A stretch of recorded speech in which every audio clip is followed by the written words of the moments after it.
Next time mga boss. Makailang beses na tiniktikan ng mga pulis ang live selling na ito. Hindi dahil sa nagbebenta o kanyang ibinebenta, kundi sa lalaking ito na sandaling nagpapakita rin sa live selling. Sumbong kasi sa PNP Highway Patrol Group, siya ang lalaking wanted sa kasong estafa at kasong paglabag sa anti-carnapping law dahil sa pagtangay umano ng isang sasakyan. Nakilala siya ng impormante dahil sa hugis ng kanyang muka at tato sa braso. Siya'y naka-face mask, nakasombrelo at nakasalamin na hindi po typical sa paningin ng ating po mga kababayan kapag sila po ay nagbebenta or nag-live selling. Tawagin niyo na lang.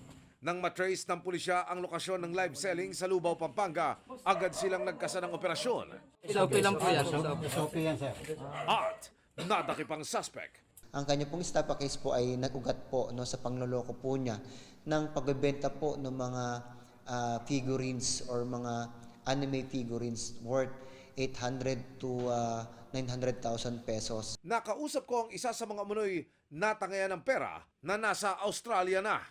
Nagpadala siya sa akin ng mga litrato bilang resibo ng transaksyon.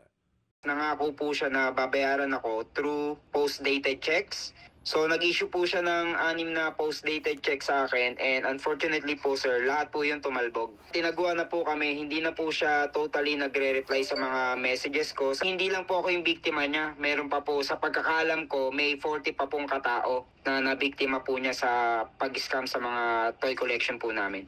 Nanawagan ng HPG sa iba pang naging biktima na makipagtulungan sa kanila.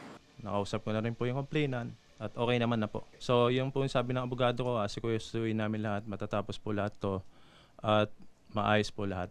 I'm open to negotiations pero kung wala, dapat magdusa ka sa mga ginawa mong kasalanan, lalo na sa akin. Para po kasi sa anak ko po yung kaso, sir, tinakbuhan na po ako. Hindi ko po alam na may issue na pala po si before that na nalululong daw po siya sa sugal. Para sa GMA Integrated News, Emil Sumangil, nakatutok 24 oras.